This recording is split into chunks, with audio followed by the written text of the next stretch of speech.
Hello all, welcome to session 76. In this session, I'm going to practically demonstrate refresh command in Selenium Python. So let's get started. What exactly is this command? Using this refresh command in Selenium Python, we can refresh the current page. Let me practically demonstrate this command for you now.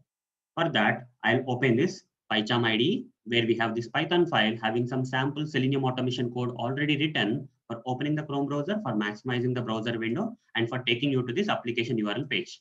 After you are taken to this application URL page, I want to refresh the page here. Okay, whatever the current page that is opened in the browser, I want to refresh that. For that, I will write driver dot refresh command. Okay, there is a command in Selenium Python that is a refresh command. This will refresh the page, guys.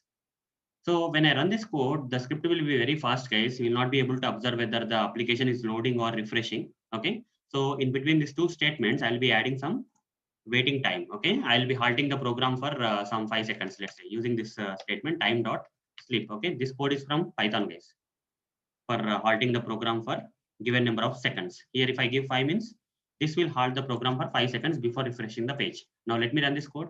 Right click, run it. After the application URL is loaded, opened and loaded, then after 5 seconds, 1, 2, 3, 4, 5. You see, it is refreshing the page. So hope guys you understood how to use the refresh command in Selenium Python. So that's it guys. See you in the next video session. Thank you. Bye.